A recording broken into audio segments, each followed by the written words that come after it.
आज हम देखेंगे पशुओं में कौन कौन सी वैक्सीनेशन टीकाकरण करवाना आवश्यक है। इस वीडियो में कैटल, बफलो, सीप, गोट, पिग, डॉग, कैट और पोल्ट्री में कौन कौन सी वैक्सीनेशन और साथ ही साथ उसके बारे में संपूर्ण जानकारी दिए जाने की कोशिश की जाएगी। साथ ही साथ वैक्सीनेशन के पहले, वैक्सीनेशन के समय और वैक्सीनेशन के बाद कौन कौन सी सावधानियां बरतनी चाहिए, इस बारे में भी चर्चा किया जाएगा। वैक्सीनेशन से संबंधित रूट ऑफ वैक्सीनेशन के बारे में बताया जाएगा कि आखिर इंट्रामस्कुलर वैक्सीन, सबक्यूटेनियस वैक्सीन और इंट्राडर्मल वैक्सीन क्या होते हैं, इस बारे में भी जागरूक करने की कोशिश की जाएगी। साथ ही साथ वैक्सीनेशन से जुड़े हुए कुछ क्वेश्चंस जो अक्सर पूछे जाते हैं, फ्रिक्वेंटली पूछे जाते हैं किसानों के द्वारा, उन क्वेश्चन को भी आपको आंसर किए जाने की कोशिश की जाएगी।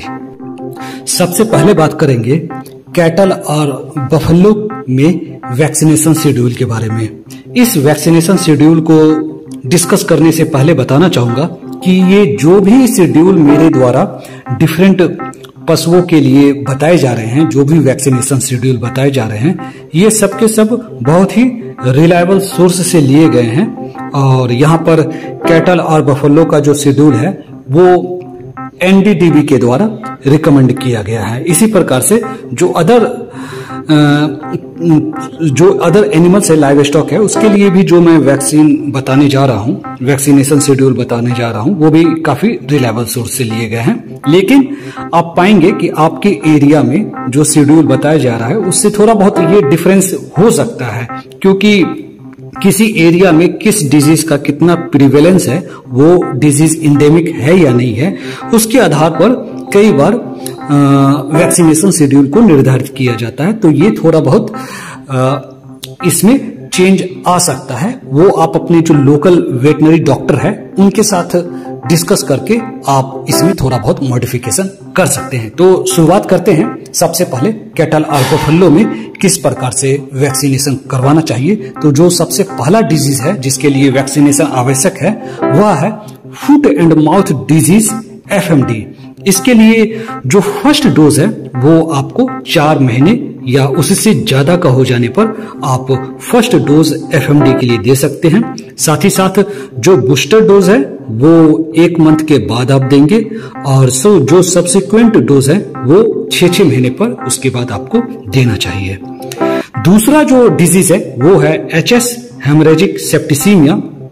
इसके लिए जो फर्स्ट डोज है वो 6 महीने या उससे ज्यादा पर देनी चाहिए, और जो सब्सिक्वेंट डोज है वो एनुअली यानी हर साल एक बार इंडेमिक एरिया में देने की आवश्यक है। जो नेक्स्ट डिजीज है वो है ब्लैक क्वार्टर डिजीज, BQ। इसके लिए जो फर्स्ट डोज है वो 6 महीने या उससे ज्यादा हो जाने पर देना चाहिए, और सब्सिक्वेंट डोज जो है वो एनुअली इंडेमिक एरिया में देने की आवश्यकता होती है। जो नेक्स्ट डिजीज है वो है ब्रूसेलोसिस। ब्रूसेलोसिस के कंडीशन में यह ध्यान देने की बात है कि यह वैक्सीन जनरली फीमेल काफ में ही फर्स्ट डोज दिया जाता है। 4 से 8 महीने की एज पर आप फर्स्ट डोज दे सकते हैं फीमेल काफ में, और उसके बाद आप सब्सिक्वेंट डोज देने की आवश्यकता नहीं बताई गई है, क्योंकि यह लाइफ टाइम में एक बार देने के बाद यह सफिशिएंट होता है। तो ब्रूसेलोसिस की फीमेल में देंगे 4 से 8 महीने में एक बार देने की आवश्यकता है।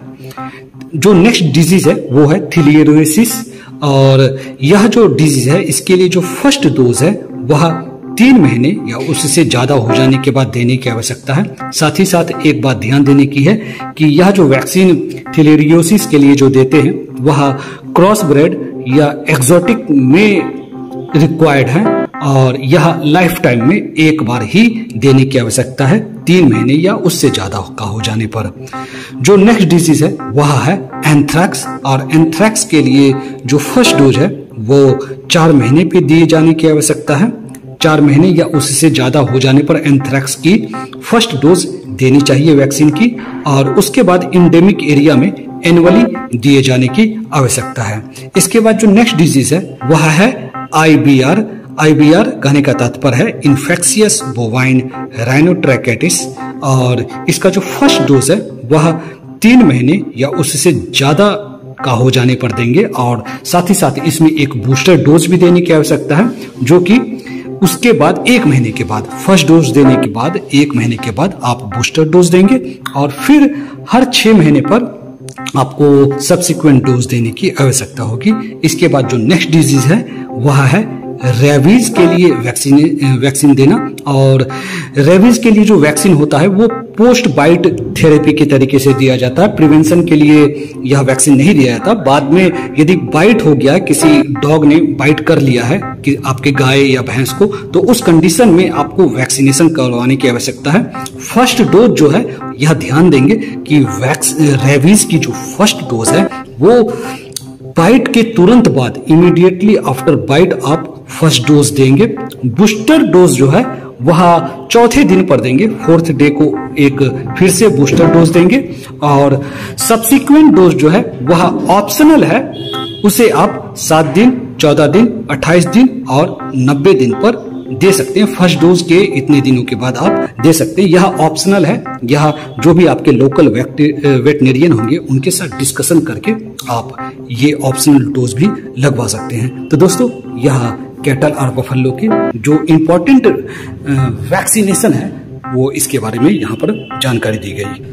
अब मैं कुछ पॉइंट यहाँ पर डिस्कस करने जा रहा हूँ जो कि वैक्सीनेशन के दौरान बहुत इंपॉर्टेंट है। सबसे पहली बात कि जिस भी एनिमल्स की आप वैक्सीनेशन करवाने जा रहे हैं उनका हेल्थ बहुत अच्छा होना चाहिए, वो स्ट्रेस कंडीशन में नहीं होने चाहिए, तभी आप उनका वैक्सीनेशन करवाएं। स्ट्रेस जो है वो किसी डिजीज की वजह से हो सकता है, बैड वेदर की वजह से हो सकता है, बहुत ज्यादा ठंड हो, बहुत ज्यादा गर्मी हो, तो उस समय भी एनिमल को स्ट्रेस हो सकता है। स्कार्सिटी ऑफ फॉडर, वाटर, ऐसे कंडीशन में भी एनिमल स्ट्रेस में होते हैं। साथ ही साथ एनिमल्स को यदि आप लंबी ट्रांसपोर्टेशन के बाद लाए हैं तब भी वो स्ट्रेस में होते हैं, तो वैसे कंडीशंस में जनरली वैक्सीनेशन अवॉइड करना चाहिए। साथ ही साथ जो दूसरा बहुत महत्वपूर्ण पॉइंट है वह यह है कि जिस भी एनिमल को वैक्सीनेट किया जाना है उनकी डिवर्मिंग होनी चाहिए। जो भी इक्टोपैरासाइट है या जो भी इंटरनल पैरासाइट है उनको समाप्त किया जाना आवश्यक है। 2 हफ्ते पहले, वैक्सीनेशन से 2 हफ्ते पहले, 2 वीक पहले उनकी डिवर्मिंग काफी आवश्यक है। इसके अलावा जो भी वैक्सीनेशन शेड्यूल है, फर्स्ट डोज, बूस्टर डोज और सब्सिक्वेंट डोज, ये आपको वेटनेरियन के साथ कंसल्टेंसी करके ये शेड्यूल को स्ट्रिक्टली फॉलो करना चाहिए। साथ ही साथ जो भी वैक्सीनेशन करवाया गया है उसका रिकॉर्ड मेंटेन किया जाना चाहिए। रिकॉर्ड में जो भी मैन्युफैक्चरिंग कंपनी है उसकी detail, batch number, expiry date, dose और रूट ऑफ वैक्सीन, ये सारी चीजें रिकॉर्ड करके रख लेनी चाहिए। साथ ही साथ यह भी बहुत ध्यान देने की बात है कि जब भी आप वैक्सीनेशन करवाए तो उस समय ध्यान दें कि वैक्सीन का कोल्ड चेन मेंटेन किया गया है। कहने का तात्पर्य है कि वैक्सीन को लगातार 2 से 8 डिग्री सेल्सियस पर ही रखा गया है। अदरवाइज इससे ज्यादा टेम्परेचर या कम टेम्परेचर पर रखा जाएगा तो वैक्सीन को नुकसान हो सकता है। तो ये कोल्ड चेन मेंटेन हो ताकि वैक्सीन की एफिशिएंसी बनी रहे। और साथ ही साथ जब भी आप एनिमल को वैक्सीन देते हैं उस समय वो स्ट्रेस में नहीं होने चाहिए, और बाद में भी, वैक्सीनेशन के बाद में भी कुछ दिनों तक एनिमल्स स्ट्रेसफुल कंडीशन में नहीं रखे जाने चाहिए। अब मैं बात करूंगा सीप और गोट में किस प्रकार से वैक्सीनेशन करवाए जाने की आवश्यकता है। तो सीप और गोट, इन दोनों स्पेसीज में वैक्सीनेशन बिल्कुल एक जैसा शेड्यूल मेंटेन किया जाता है। सिर्फ यहाँ पर जो गोट पॉक्स डिजीज है उसके लिए वैक्सीनेशन सिर्फ गोट के कंडीशन में करेंगे, सीप में नहीं करेंगे। उसके अलावा और जो भी डिजीज यहाँ पर डिस्कस किए जाएंगे वो सीप और गोट दोनों में होते हैं और एक ही एज में होते हैं। तो शुरुआत करते हैं इस वैक्सीनेशन की। सीपारगोट में किस प्रकार से वैक्सीनेशन शेड्यूल को मेंटेन किया जाए। तो सबसे पहला जो डिजीज है वो है एंथ्रैक्स। तो एंथ्रैक्स की वैक्सीनेशन जो प्राइमरी वैक्सीन है, फर्स्ट डोज है, वो 6 महीने या उससे ज्यादा पर दिए जाने की आवश्यकता है। और उसके बाद जो सब्सिक्वेंट वैक्सीनेशन है वह एनुअली अफेक्टेड एरिया में एक बार किए जाने की आवश्यकता है। यानी हर साल एक बार, यदि अफेक्टेड एरिया है, उस एरिया में अक्सर डिजीज देखे जाते हैं, तो साल में एक बार करवा लेना चाहिए जो रेगुलर वैक्सीनेशन है। इसके बाद जो दूसरा डिजीज है वो है HS, हेमरेजिक सेप्टिसेमिया। इसके लिए जो वैक्सीनेशन है वह 6 मंथ के एज पर करवा लेनी चाहिए सीपारगोट में। और इसके बाद जो रेगुलर वैक्सीनेशन है वो साल में एक बार करवाए जाने की आवश्यकता है। और कोशिश यह करना चाहिए कि जो रेगुलर वैक्सीन है सब्सिक्वेंट डोज है वह मानसून से पहले दे देनी चाहिए। इसके बाद जो थर्ड डिजीज है वो है एंटेरोटॉक्सीमिया। और एंटेरोटॉक्सीमिया आपको 4 महीने के एज पर दिए जाने की आवश्यकता है। यदि डैम जो है वो वैक्सीनेटेड है, ये जो भी बच्चे आए हैं, किड या लैम्ब है, उसकी मदर को वैक्सीनेशन किया गया था प्रेगनेंसी से के दौरान, तो फिर उस कंडीशन में आप 4 महीने के एज पर एंटेरोटॉक्सीमिया की वैक्सीनेशन करवाने की आवश्यकता है। यदि डैम की वैक्सीनेशन, मदर की वैक्सीनेशन नहीं हुई थी, तो उस कंडीशन में जो किड या लैम्ब है उसकी वैक्सीनेशन फर्स्ट वीक में करवा देनी चाहिए। तो इस प्राइमरी या फर्स्ट डोज के बाद जो सब्सिक्वेंट वैक्सीनेशन है वह आपको बिफोर मानसून, प्रिफरेबली जो मई मंथ होता है उस समय आपको रेगुलर वैक्सीनेशन करवाए जाने की आवश्यकता है। हर साल एक बार करवा लेना चाहिए। और इसके अलावा इस एंटेरोटॉक्सीमिया में एक बूस्टर डोज भी दिए जाने की आवश्यकता है। फर्स्ट डोज के बाद 15 दिन के बाद आपको एक बूस्टर डोज देना चाहिए। और फिर एनुअली मानसून से पहले आपको एक रेगुलर वैक्सीनेशन सब्सिक्वेंट डोज दिए जाने की आवश्यकता है। इसके बाद जो नेक्स्ट डिजीज है वह है ब्लैक क्वार्टर। इसके लिए जो फर्स्ट डोज है वो 6 महीने पे दे देनी चाहिए। और फिर इसके बाद जो सब्सिक्वेंट डोज है, रेगुलर वैक्सीनेशन है, वह एनुअली बिफोर मानसून करवाए जाने की आवश्यकता है। इसके बाद जो नेक्स्ट डिजीज है वो है PPR। इस डिजीज के लिए जो वैक्सीनेशन है वह आपको 3 मंथ के आयु पर या 3 मंथ से ज्यादा एज पर आपको करवा देनी चाहिए। और यह रेगुलर वैक्सीनेशन जो है वह आपको 3 साल में एक बार करवाए जाने की आवश्यकता है। नेक्स्ट डिजीज जो है वह है foot and mouth disease, FMD। इसके लिए जो फर्स्ट डोज है वह 4 मंथ या उससे ज्यादा पर आपको करवानी चाहिए।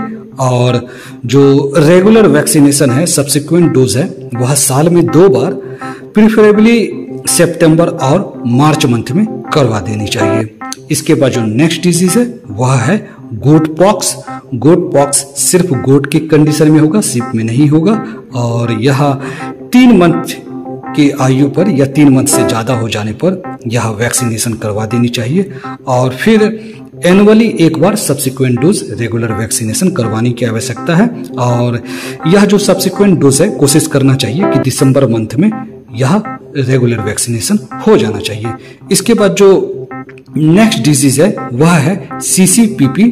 इसके लिए जो फर्स्ट डोज है वह 3 मंथ या उससे ज्यादा एज हो जाने पर यह करवाना चाहिए। और फिर रेगुलर वैक्सीनेशन सब्सिक्वेंट डोज आपको साल में एक बार एनुअली कोशिश करना चाहिए कि जनवरी मंथ में ये वाली वैक्सीनेशन हो जानी चाहिए। वैक्सीनेशन के दौरान और वैक्सीनेशन के बाद कौन कौन सी प्रिकॉशन रखी जानी चाहिए, तो सबसे पहले बात करते हैं वैक्सीनेशन से पहले प्री वैक्सीनेशन किन किन बातों का ध्यान रखे जाने की आवश्यकता है। तो सबसे पहले तो यह ध्यान में रखना चाहिए कि जो भी वैक्सीन आपने जिस भी कंपनी का वैक्सीन लिया है उसके मैन्युफैक्चरर ने यदि कोई इंस्ट्रक्शंस उस वैक्सीन के ऊपर दिए गए हैं तो उसे आपको ध्यान से पढ़कर समझ लेना चाहिए कि आखिर इस वैक्सीन को किस प्रकार से उपयोग में लेकर आना है। वैक्सीन और उसके साथ दिए गए डाइल्यूएंट, इन दोनों को प्रॉपरली रेफ्रिजरेट करना चाहिए। 2 से 8 डिग्री सेल्सियस पर जनरली वैक्सीन को रखा जाता है। इसी टेम्परेचर पर उसे मेंटेन किए जाने की आवश्यकता होती है। इसके अलावा यह बिल्कुल ध्यान देना चाहिए कि वैक्सीन एक्सपायर ना हुआ हो और साथ ही साथ जिन भी पशुओं को वैक्सीनेट किया जाना है उनकी डीवर्मिंग की जा चुकी है और डीवर्मिंग करने के 28 दिन से पहले उन एनिमल्स का वैक्सीनेशन हो जाना चाहिए। ऐसा ना हो कि आपने डीवर्मिंग कर दिया और वैक्सीनेशन आप 1 महीने के बाद कर रहे हैं या 2 महीने के बाद कर रहे हैं, तो उस डीवर्मिंग का ज्यादा फायदा नहीं होता है। आपको डीवर्मिंग करने के बाद 28 दिन से पहले, जनरली 2 हफ्ते में कर लेना चाहिए, लेकिन फिर भी आप 28 दिन से पहले तो एनिमल की वैक्सीनेशन करवा ही लें।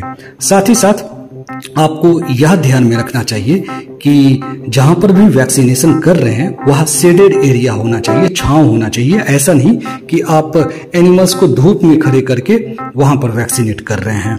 और बहुत ही इंपॉर्टेंट है कि जो भी वैक्सीन आप बना रहे हैं, वैक्सीन को डाइल्यूएंट के साथ मिलाकर जो वैक्सीन आप रिकंस्टिट्यूट कर रहे हैं वह वैक्सीनेशन से जस्ट पहले होना चाहिए। ऐसा नहीं होना चाहिए कि आपने 4 घंटे 5 घंटे या 1 दिन 2 दिन पहले आपने रिकंस्टिट्यूट कर लिया और उसे रेफ्रिजरेटर में डाल दिया और आप वैक्सीनेट कर रहे हैं, कभी भी कर रहे हैं, तो उससे कोई ज्यादा, उस वैक्सीनेशन का कोई ज्यादा फायदा नहीं होगा। ऐसे कंडीशंस में अक्सर वैक्सीनेशन फेलियर हो जाता है। तो आपको वैक्सीनेशन करने के समय ही तुरंत कर लेना चाहिए। और मैं बाद में बताऊंगा भी कि 60 मिनट से पहले रिकंस्टिट्यूट करने के बाद 60 मिनट के अंदर उस वैक्सीन को यूज कर लेना चाहिए। तो ये तो बात हो गई प्री वैक्सीनेशन, वैक्सीनेशन से पहले कौन कौन सी सावधानी रखनी चाहिए। अब वैक्सीनेशन के दौरान कौन कौन सी सावधानी रखनी चाहिए, तो जैसा कि मैंने अभी बताया था कि वैक्सीनेशन के स्थान पर शेड होने चाहिए जहां पर भी आप एनिमल को लेकर आए हैं। साथ ही साथ जो आप वैक्सीन को रिकंस्टिट्यूट कर रहे हैं उसे भी आपको शेडेड एरिया में करना चाहिए, ना कि आप धूप में खड़े होकर डाइल्यूएंट और वैक्सीन मिलाकर उसे रिकंस्टिट्यूट कर रहे हैं। आपको शेडेड एरिया में, जहां पर भी छांव हो, किसी कमरे के अंदर, ये सारे काम को आपको करनी चाहिए। वैक्सीनेशन कोशिश करना चाहिए कि आप अर्ली मॉर्निंग में कर ले, कूल आवर में कर ले। और साथ ही साथ जो मैंने पहले भी डिस्कस किया है कि वैक्सीनेशन शुरू करने से लेकर लास्ट इनोकुलेशन तक जो भी कोल्ड चेन है, जो भी टेम्परेचर जरूरी है, वह आप मेंटेन करें। साथ ही साथ जो रूट ऑफ एडमिनिस्ट्रेशन है, आप किस रूट से देंगे उसका भी प्रॉपरली ध्यान रखें। जनरली जो वैक्सीन होते हैं मैक्सिमम कंडीशन में सब क्यूटेनियस है, लेकिन कुछ कंडीशंस में इंट्राडर्मल और इंट्रामस्कुलर भी लगाए जाते हैं। तो जिस भी रूट से वैक्सीन दिया जाना है उसका आप प्रॉपरली ध्यान रखेंगे। और साथ ही साथ उस वैक्सीन के अमाउंट के आधार पर जो भी निडल की साइज और लेंथ की आवश्यकता है, उस निडल को, प्रॉपर निडल को यूज करेंगे। आप किसी भी लेंथ का निडल को यूज करके वैक्सीनेट नहीं करेंगे। जो उसके लिए एप्रोप्रिएट है उसे ही यूज करेंगे। इसके अलावा साथ ही साथ आप निडल को चेंज करते रहेंगे। ऐसा नहीं है कि एक नीडल को यूज करते हुए एक ही सिरिंज से आपने मैक्सिमम एनिमल को आपने वैक्सीनेट कर दिया। जो भी गाइडलाइंस है उसका ध्यान रखते हुए जितने भी पशुओं के बाद नीडल को चेंज किए जाने की आवश्यकता है, आप इन सारी बातों का ध्यान रखेंगे। इसके अलावा जो भी सिरिंज और नीडल यूज किए जाएंगे वो स्टेराइल और डिस्पोजेबल होने चाहिए। वैक्सीन के अंदर कंटामिनेशन नहीं होनी चाहिए। आप कंटामिनेशन को अवॉइड करेंगे। और यदि आपकी वैक्सीन जो है वो कंटामिनेट हो गई है, जब वैक्सीन खींचने के दौरान, आप जब भी वैक्सीनेशन के दौरान आप जो स्टॉक आपने बनाया है वैक्सीन का, वहां से आप जब लेते हैं उस दौरान मान लीजिए कि गलतीवश यदि आपकी वैक्सीन कंटामिनेट हो गई है तो आप उस वैक्सीन को डिस्कार्ड करेंगे। पशुओं में जो वैक्सीनेशन देना होता है वो एग्जैक्ट डोज में दिया जाना आवश्यक होता है।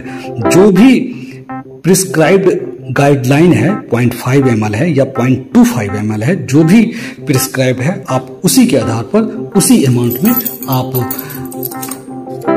एनिमल को वैक्सीनेट करेंगे, सेम अमाउंट में आप देंगे जो गाइडलाइन है। इसके अलावा पशुओं में अंडर डोजिंग नहीं होना चाहिए, जो डोज है वह वैक्सीन का कम नहीं जाना चाहिए। आप सिर्फ हेल्दी पशुओं में सीप, गोट या अदर जो भी आपकी लाइव स्टॉक है हेल्दी होनी चाहिए, उसमें स्ट्रेस कंडीशन में पशु नहीं होने चाहिए किसी भी कारण से। आप बीमार पशुओं में कभी भी वैक्सीनेट नहीं करेंगे। ध्यान देने की बात है कि आपको एक साथ पूरे फ्लॉक में वैक्सीनेट करवा देना चाहिए, ना कि आप इंडिविजुअल एनिमल को, 2-4 एनिमल को, फ्लॉक में 2-4 एनिमल को आपने वैक्सीनेट करवा दिया तो उस वैक्सीनेशन का कोई बहुत ज्यादा फायदा नहीं होता है। आपको पूरे पशुओं में, चाहे वह जो भी गाइडलाइन है उसके आधार पर आप पूरे पशुओं में पशु की 2-4 जो आपको लग रहा है बीमार है, इनमें हो सकती है यह बीमारी, ऐसा नहीं करना चाहिए कि सिर्फ उसी में वैक्सीनेट करवाएं। सारे पशुओं में आपकी वैक्सीनेशन होनी चाहिए। वैक्सीनेशन का जो भी स्थान है, साइट है, वो ड्राई और क्लीन होना चाहिए। वैक्सीनेशन के दौरान जो पशुओं को हैंडल करते हैं वो काफी केयरफुल्ली, जेंटली पशुओं को हैंडल किए जाने की आवश्यकता हो। वैक्सीनेशन के दौरान मिनिमम स्ट्रेस, पशुओं को हैंडलिंग के दौरान मिनिमम स्ट्रेस देने की आवश्यकता है, और यदि पशु प्रेग्नेंट हो तो उस समय एक्स्ट्रा केयर रखे जाने की आवश्यकता है। पशुओं को स्मॉल ग्रुप में 4, 5, 8, 10 ऐसे पशुओं का छोटा छोटा ग्रुप बनाकर वैक्सीनेट करें और उसे फ्री कर दें। टाइट पेंस यदि आपके पास अवेलेबल है तो उस पेंस में लाकर पशुओं का आप आराम से वैक्सीनेट कर सकते हैं। वैक्सीनेशन के दौरान ध्यान रखना चाहिए कि पशुओं को बहुत ज्यादा दौड़ाना नहीं चाहिए, भगाना नहीं चाहिए। पशु इधर उधर भाग रहे हैं, उसको बहुत जेंटली, केयरफुल्ली आप मैनेज करें पशुओं को। और इसके अलावा लास्ट पॉइंट बहुत ही इंपॉर्टेंट है कि जब भी आपने रिकंस्टिट्यूट किया है अपने वैक्सीन को डाइल्यूएंट के साथ मिलाकर, 60 मिनट के अंदर आपको वैक्सीन को यूज कर लेना चाहिए। अब मैं डिस्कस करूंगा कि वैक्सीनेशन पश्चात आखिर किन किन बातों का ध्यान रखने की आवश्यकता है। तो सबसे पहली बात, तो जिस भी पशु का वैक्सीनेशन किया गया है, वैक्सीनेशन के बाद उस स्थान को टच नहीं करना चाहिए, ना ही रगड़ना चाहिए, ना ही किसी सूखे या गीले कपड़े से उस स्थान को पोंछना चाहिए। साथ ही साथ वैक्सीनेट किए गए पशु को 3-4 घंटे तक डिस्टर्ब नहीं करना चाहिए, उन्हें आराम से छोड़ देना चाहिए बैठने के लिए। जो भी आपने वैक्सीन तैयार किया है, रिकंस्टिट्यूट किया है, यदि वह 60 मिनट के अंदर यूज नहीं किए जा सके हैं तो उन सारे वैक्सीन को डिस्कार्ड कर देने की आवश्यकता है। और वैक्सीन को डिस्कार्ड कैसे करेंगे, तो हॉट बॉइलिंग वाटर में उन वैक्सीन को डालकर आप उसे डिस्कार्ड कर सकते हैं। साथ ही साथ जो सिरिंज या नीडल यूज किए गए हैं उसे भी डिस्कार्ड करने के लिए हॉट बॉइलिंग वाटर में डालकर उसे डिस्कार्ड किया जा सकता है। वैक्सीनेशन के 14 दिन के बाद जिस भी एनिमल को वैक्सीनेट किया गया है, उसको वैक्सीनेट करने के 14 दिन के बाद देखें कि जिस जगह पर भी वैक्सीनेट किया गया है उस पर किसी भी प्रकार का लीजन या कोई घाव या जख्म तो नहीं बन रहा है ना। यदि ऐसा कुछ दिखता है तो उसकी प्रॉपर इलाज करवाने उस जगह की प्रॉपर इलाज करवाए जाने की आवश्यकता होगी। फॉल्टी या रॉन्ग इनोकुलेशन या वैक्सीनेशन, गलत ढंग से वैक्सीनेशन यदि किया जाता है तो इस तरीके के एब्सेस या नोड्यूल बन सकते हैं, इन्फ्लामेशन हो सकता है, तो उन चीजों का ध्यान रखेंगे। साथ ही साथ यह ध्यान रखने की आवश्यकता है कि किसी भी वैक्सीन के द्वारा जो इम्यूनिटी पीरियड है, जितने दिन के लिए वो रक्षा प्रदान करता है पशु को, उसके बाद उसे जो भी गाइडलाइन है उसके आधार पर उस वैक्सीन को रिपीट किए जाने की आवश्यकता होती है। साथ ही साथ यदि बूस्टर डोज के बारे में कहा गया है, गाइडलाइन दिया गया है कि बूस्टर डोज देना है, तो जो भी पीरियड के बाद बूस्टर डोज दिए जाने की आवश्यकता है उस पीरियड के बाद बूस्टर डोज दिया जाना चाहिए।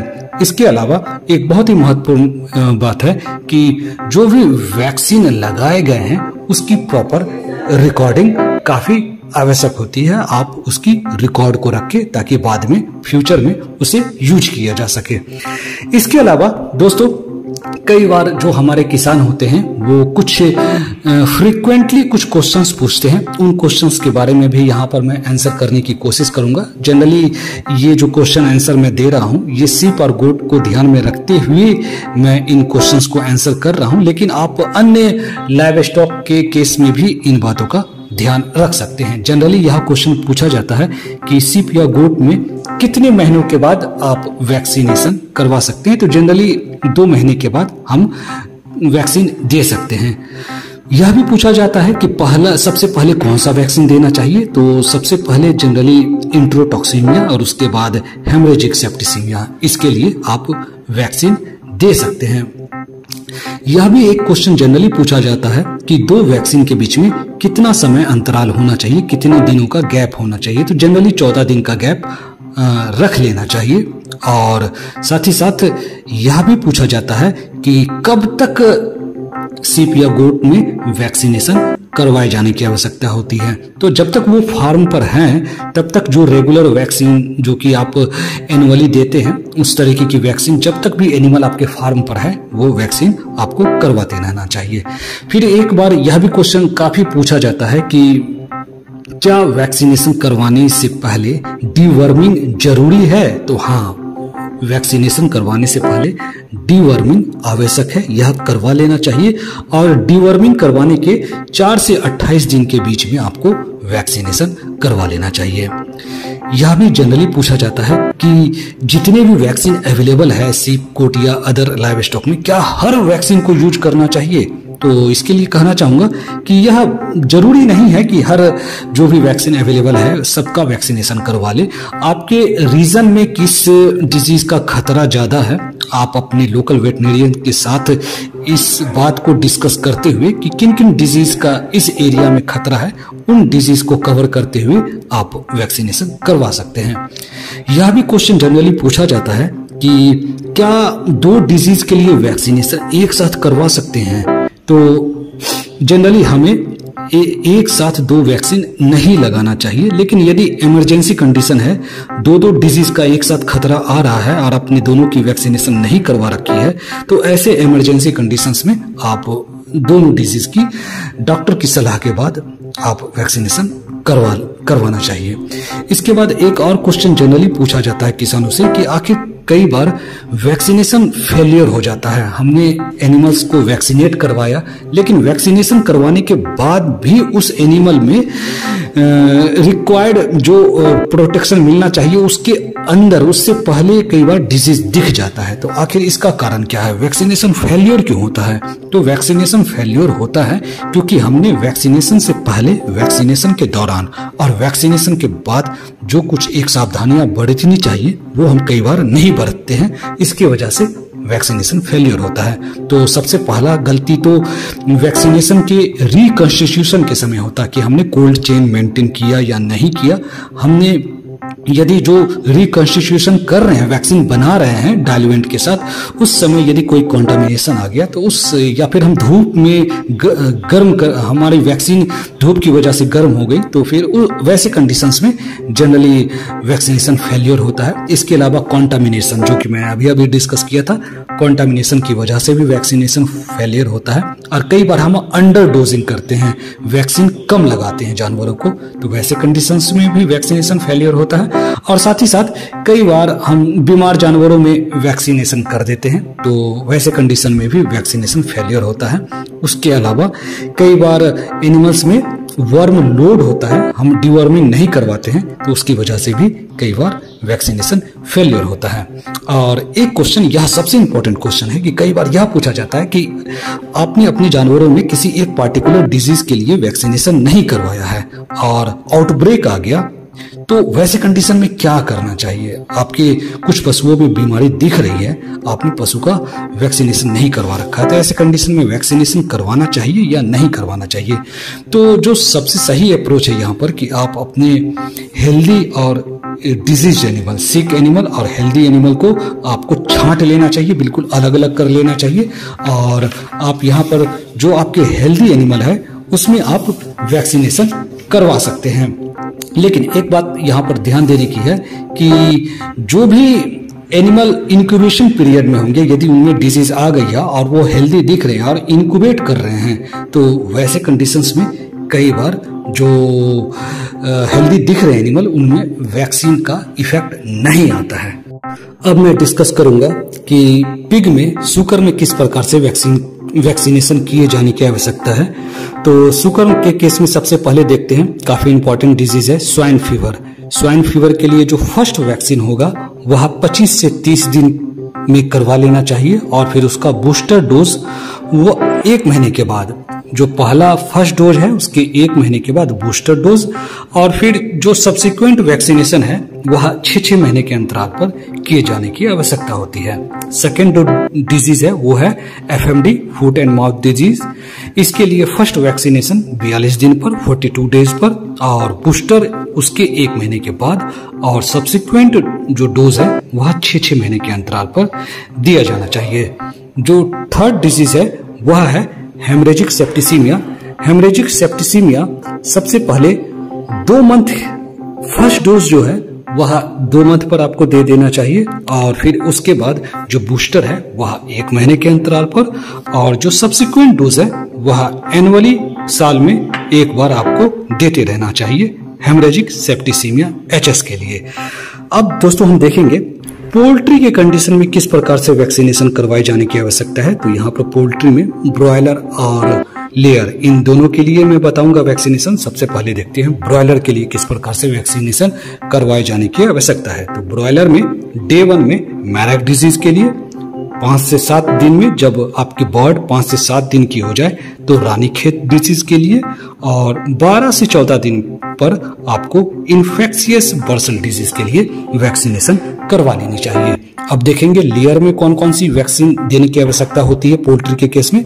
तो डे ओल्ड में मैरक डिजीज, 5 से 7 दिन पर रानीखेत डिजीज, 14 से 15 दिन पर इन्फेक्शियस बर्सल डिजीज, 4 से 5 हफ्ते पर फाउल पॉक्स, 6 से 8 हफ्ते पर रानीखेत डिजीज, 8 वीक पर गंबोरो डिजीज, 13 से 15 वीक पर इन्फेक्शियस ब्रोंकाइटिस के लिए आपको वैक्सीनेशन करवा लेनी चाहिए, 14 से 15 वीक पर फाउल पॉक्स, और 15 से 18 वीक पर एग ड्रॉप सिंड्रोम के लिए वैक्सीनेशन करवाना चाहिए, और फिर 16 से 18 वीक पे रानीखेत डिजीज के लिए वैक्सीनेशन करवा लेनी चाहिए। डॉग में वैक्सीनेशन की बात की जाए तो यहाँ पर मैं पपीज और एडल्ट में प्राइमरी डोज किस प्रकार से होना चाहिए वो मैं डिस्कस करूंगा। साथ ही साथ बूस्टर किस प्रकार से लगाया जा सकता है, कि कितनी बूस्टर लगानी चाहिए, उस बारे में भी मैं डिस्कस करूंगा। तो सबसे पहला जो डिजीज है, काफी इंपॉर्टेंट डिजीज है, डिस्टेम्पर। तो डिस्टेम्पर के लिए पपी के केस में 3 डोज लगेंगे, दूसरे महीने में, तीसरे महीने में और चौथे महीने में। यदि आपके पास एडल्ट डॉग है तो उसमें 2 डोज लगेंगे। 2 डोज को 3 से 4 वीक के अंतराल पर लगाना है। और जहां तक बूस्टर की बात है तो बूस्टर एनुअली 1 बार आप लगा सकते हैं। तो इस प्रकार से डिस्टेम्पर की वैक्सीनेशन की जाएगी। एडिनो वायरस की जो वैक्सीनेशन है वह पपी के केस में 3 डोज दूसरे महीने, तीसरे महीने और चौथे महीने पे लगाई जानी है। और एडल्ट डॉग के केस में जो प्राइमरी डोज है वह 2 डोज लगेंगे, 3 और 4 हफ्ते के अंतराल पर लगेंगे, और फिर आपको बूस्टर लगाना है एनुअली। पैरा इन्फ्लुएंजा की बात की जाए तो इसकी वैक्सीनेशन के लिए पपीज के केस में जो प्राइमरी वैक्सीनेशन है वह 3 डोज में लगाई जाएगी, दूसरे महीने, तीसरे महीने और चौथे महीने में। और एडल्ट के कंडीशन में जो प्राइमरी 2 डोज लगाएंगे 3 से 4 हफ्ते के अंतराल पर, जैसा कि अभी हमने डिस्टेम्पर और एडिनोवायरस में भी किया था। बूस्टर भी सिमिलरली एनुअल 1 बार लगाएंगे। बॉडीटेला डिजीज की बात की जाए तो यहाँ पर 3 डोज लगाए जाएंगे, और वह 6 वीक, 9 वीक और 12th वीक में पपीज के केस में लगाए जाएंगे। और एडल्ट डॉग के केस में 2 से 3 डोज लगाए जाते हैं, और वह भी 3 हफ्ते के अंतराल पर। तो यहाँ पर आपको कुछ डिफरेंसेस नजर आ रहा होगा। और बूस्टर डोज एनुअली लगाया जाएगा। पार्वो वायरस, जिसके केस आजकल काफी आ रहे हैं, इसकी वैक्सीनेशन के लिए पपीज के केस में 3 डोज लगाएंगे, दूसरे महीने, तीसरे महीने और चौथे महीने पर। और एडल्ट में प्राइमरी डोज सिर्फ 1 डोज लगेगा और फिर बूस्टर एनुअली दिया जा सकता है। इसके बाद जो नेक्स्ट डिजीज है वह है लाइम डिजीज। लाइम डिजीज के लिए 2 डोजेज लगाए जाने हैं एडल्ट के केस में, 12 हफ्ते और 15 हफ्ते पे। और यह जो डोज मैं बता रहा था ये पपीज के केस में 2 डोज लगाने हैं 12 हफ्ते और 15 हफ्ता के एज पर। और एडल्ट के कंडीशन में 2 से 3 डोज लगाए जा सकते हैं 3 हफ्तों के अंतराल पर। फिर इसके बाद बूस्टर डोज जो है वह एनुअली हर साल 1-1 डोज लगेगा। इसके बाद जो कोरोना वायरस है इसके लिए जो वैक्सीनेशन है वह आपको पपीज के केस में 6 हफ्ते से आपको शुरू करना है। 6 हफ्ते का जब पपीज हो जाए वहां से कोरोना वायरस का आपको वैक्सीनेशन शुरू करना है। हर 3 हफ्ते के अंतराल पर 1-1 डोज देना है जब तक कि वह 12 हफ्ते का ना हो जाए। तो इस प्रकार से आपको पपीज के केस में वैक्सीनेशन करवाना है। और एडल्ट यदि आपका डॉग है तो आपको 2 से 3 डोज 3-3 हफ्ते के अंतराल पर आपको करनी है। फिर उसके बाद बूस्टर जो है एनुअली आपको साल में 1 बार करना है। जियार्डिया के लिए आपको जो वैक्सीनेशन पपीज में करने हैं वो 8वें हफ्ते और 11वें हफ्ते में करना है। और एडल्ट के कंडीशन में 2 डोज लगाना है 3 से 4 हफ्ते के अंतराल पर। और बूस्टर आपको 6-6 महीने पर देते रहने हैं। फिर इसके बाद नेक्स्ट डिजीज है वह है लेप्टोस्पायरोसिस। इसके लिए पपीज के केस में आपको 8वें हफ्ते और 11वें हफ्ते पर आपको वैक्सीनेशन करवानी है। और एडल्ट में 2 डोज देना है 3 से 4 हफ्तों के अंतराल पर। फिर उसके बाद आपको एनुअल बूस्टर देना है। रेबीज के लिए आपको जो वैक्सीनेशन करनी है वह पपीज के केस में आपको तीसरे महीने में, 3 महीने का जब आपका पप हो जाए तो वहां पर आपको वैक्सीनेशन करवानी है। और एडल्ट में भी आपको 1 डोज लगाना है वैक्सीन की और फिर बूस्टर एनुअली आपको लगाना है। तो इस प्रकार से डॉग के कंडीशन में आप वैक्सीनेशन करवा सकते हैं। अब मैं डिस्कस करूंगा कि कैट के केस में किस प्रकार से वैक्सीनेशन करवानी है। यहाँ पर बिल्लियों के छोटे बच्चे किटन में किस प्रकार से वैक्सीनेशन करवानी है, एडल्ट में किस प्रकार से वैक्सीनेशन होना चाहिए और फिर उसके बूस्टर के बारे में मैं डिस्कस करूंगा। तो सबसे पहला डिजीज है रेबीज। रेबीज का जो वैक्सीनेशन किटन के केस में आप 8वें हफ्ते में जब उसका एज 8 वीक का हो जाए तो उस समय आप उसकी वैक्सीनेशन करवा सकते हैं। और एडल्ट के कंडीशन में जो वैक्सीनेशन होगा वह सिंगल डोज आपको ईयरली करना है। एक कर दे फिर ईयरली उसकी एनुअली बूस्टर डोज करवाए जाने की आवश्यकता है। यह डिपेंड करता है, बूस्टर डोज के बारे में यह काफी इंपॉर्टेंट है कि यह डिपेंड करता है कि यह एनुअली करवाया जाए या फिर 3 साल में करवाया जाए। ये कई बार आपने किस प्रकार की वैक्सीन, कौन सी वैक्सीन लगाई है इसके ऊपर भी डिपेंड करता है। पार्टिकुलर वैक्सीन में आपको एनुअली बूस्टर करवाना पड़ता है और कुछ एक वैक्सीन ऐसे भी है जिसमें आपको 3 साल में बूस्टर देने की आवश्यकता होगी। नेक्स्ट डिजीज जो है वो है डिस्टेम्पर। डिस्टेम्पर में आप किटन के केस में 6 वीक में आपको वैक्सीनेशन स्टार्ट करनी है और 3-4 हफ्ते के अंतराल पर आपको रीवैक्सीनेट करवाते रहना है जब तक कि वह 16 हफ्ते का ना हो जाए। 16 हफ्ते तक आपको हर 3-4 हफ्ते पर आपको वैक्सीन दिलवानी होगी। और एडल्ट की बात की जाए तो एडल्ट में 2 बार वैक्सीन करवाने की जरूरत है और यह वैक्सीनेशन का अंतराल जो होगा 3 से 4 हफ्तों का होगा। और बूस्टर की बात की जाए तो बूस्टर जो है यह आपको 1 साल के बाद 1 डोज देना है और उसके बाद हर तीसरे साल पर देना है। तो इस प्रकार से आपको बूस्टर करवाना है। और नेक्स्ट जो डिजीज है वह है हर्पिस वायरस। हर्पिस वायरस में आपको 6 हफ्ते पर पहली बार वैक्सीनेशन करवाना है और 3 से 4 हफ्तों के अंतराल पर आपको वैक्सीनेशन करवाते रहना है जब तक कि उसका एज 16 वीक का ना हो जाए किटन का। यह किटन के केस में था वैक्सीनेशन हर्पिस वायरस का। यदि एडल्ट कैट है तो आपको 2 बार वैक्सीन करवानी है 3 से 4 हफ्तों के अंतराल पर। और फिर जो बूस्टर की बात की जाए तो बूस्टर आपको जो लास्ट वैक्सीनेशन करवाया था उसके 1 साल के बाद आपको करना है, और उसके बाद 3 साल के अंतराल पर आपको वैक्सीन करवाते रहना है, जैसा कि मैंने इससे पहले फेलाइन डिस्टेंपर में भी डिस्कस किया था। इसके बाद जो नेक्स्ट डिजीज है वो है कैल्सी वायरस। कैल्सी वायरस में भी अर्लियर डिजीज के ही तरीके से 6 हफ्ते पर आप वैक्सीनेशन शुरू करेंगे और फिर 3-4 हफ्तों के अंतराल पर वैक्सीनेट करवाते रहेंगे जब तक कि उसका एज, किटन का एज 16 हफ्तों का ना हो जाए। और एडल्ट के कंडीशन में 2 बार वैक्सीन करवाएंगे, 3 से 4 हफ्तों के अंतराल पर करवाएंगे। और जहां तक बूस्टर की बात है तो बूस्टर डोज जो है आपको देना है 1 साल के बाद, और फिर आपको हर तीसरे साल आपको 3 साल पर आपको एक बूस्टर देना है। तो इस प्रकार से आपको कैल्सी वायरस का वैक्सीनेशन करवाना है। इसके बाद जो नेक्स्ट डिजीज है वो है leukaemia virus, feline leukaemia virus. इसमें जो किटन के केस में आपको वैक्सीनेशन करवाना है, ये जो पहला वैक्सीन आएगा आपका 8वें हफ्ते पर, और फिर आपको 3 से 4 हफ्ते के बाद 1 बार वैक्सीन करना है। तो 2 डोज देना है आपको किटन के केस में, और एडल्ट में भी 2 डोज देने हैं 3 से 4 हफ्तों के अंतराल पर। और जहां तक बूस्टर की बात है तो आपको ईयरली आपको यहाँ पर बूस्टर डोज देना है। नेक्स्ट डिजीज जो है वह है बॉडीटेला। बॉडीटेला में आपको किटन के केस में आपको 4 हफ्ते पर वैक्सीन देना है, 1 बार ही वैक्सीन देने की आवश्यकता है। और एडल्ट के केस में आपको 2 डोज देने हैं और 1 साल के अंतराल पर देना है। और बूस्टर की बात की जाए तो हर ईयरली एनुअली इसमें बूस्टर डोज दिए जाने की आवश्यकता है। For similar interesting videos do connected with the channel.